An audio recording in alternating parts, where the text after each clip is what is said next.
Guys, will be opportunity to have a talk from a mental health expert who works at PMI here. So you guys will have maybe 5 or 10 minutes talk with him before the program. So Club expert.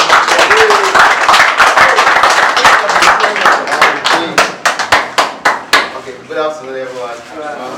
Expert.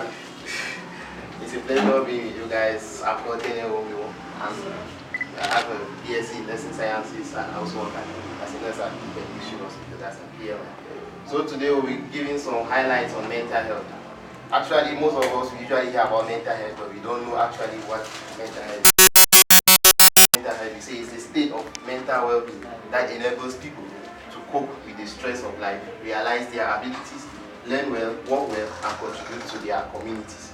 So basically, mental health includes the emotional, psychological, and social well-being of all of us, and it's an important part in us in such a way that it helps us to cooperate and interact with our daily activities, and also it helps fight against. With a good mental health, I'm sure you'll be a healthy individual with feeding and a lot of hydration. Also, you prevent you from diseases like high blood, diabetes, and heart diseases. Also, mental health is such an important aspect in our health that we most of the times minimize, like the whole world in general is being minimized. So what's the main cause of mental health?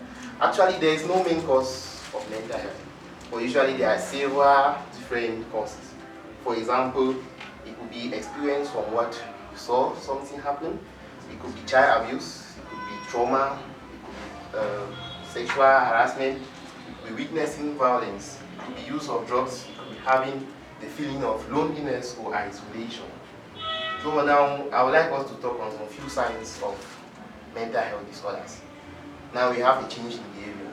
Change in behavior here means you no longer participate in the activities that you once enjoyed. For example, when you are feeling so down in your mental health, you usually just like to stay in your area, you alone, to stay in your lane. You should use that term now. So you have a change in appetite, you don't sleep well, or you sleep more and then you still feel like to continue sleeping. You increase the use of substances that maybe you take one now and decide, okay, I'm feeling down today, let me take two. And there's a change in the care, personality, appearance of yourself. Like in your down mental health, you feel it like this is not me. The dresses you put on are not yours. And there's a change. There's a change in the mood. Like the significant. Okay. There's a change in mood. Like significant changes in mood from very high to very low. Yeah, you overreact to situations. If you see somebody that overreact to situations, don't over-question it. There's something disturbing it. Instead, try to find out. At times, you don't find out to judge, but you find out to help. Don't judge, please. Allow the judging part to go to it. Many people might sound hopeless. They are feeling anxious and worry more. There's a change in what they say to others. Like, for example, you meet somebody, the person will just tell you, I hate myself. If somebody tells you, I hate myself, it means there's a problem.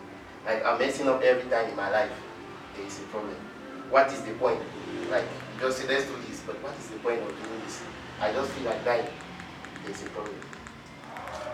And then now we should go to, what are the common barriers about mental health? The barriers here, like talking to people. Like somebody is dying with the mental health, but now with mental illness, but now he's unable to talk to people. First, that's because of the stigma that people have about mental health. Like people, when they just say mental health, or no, say no, that man a Christmas already. What you say? He just started. Yeah. So mental health issues are still heavily stigmatized in our society today. This can be difficult for more people to open up about their struggles, as they may feel to be judged or misunderstood. There's a lack of knowledge, in the sense that many people simply don't know enough about mental health to feel comfortable discussing it. They may not know the right words to use, the best way to approach the topic. There's a fear for making things worse. Some people may worry that bringing up the mental health illness or the problem I'm feeling inside will only make the thing worse to their friends. For example, you might have your situation, you're thinking that, if I tell this man, you also tell the next man, and everybody will be looking at you in such a way that you're not feeling comfortable around him again. And also, So I just try to come up down. You guys are graduating today. I'm sure maybe you have already thrown more light on the mental health stuff, more training on abuse and crime prevention too. So I just try to come up with 5 tips that you can use to discuss with your friends about mental health. Like you can identify a person with mental health, and then you know what to tell the person, how to tell the person. So the first one is to choose the right place and time. Usually you choose a place and time where you discover that the person likes. If his daddy sits in the bar, you go to the bar. You can go in the afternoon now. You can take your one bottle, take his one bottle. But now the discussion you are taking in such a way that you will know that you want this person to tell you something. So you guys are discussing. It's always good in a quiet environment. So you give more time to that person to talk in a quiet environment.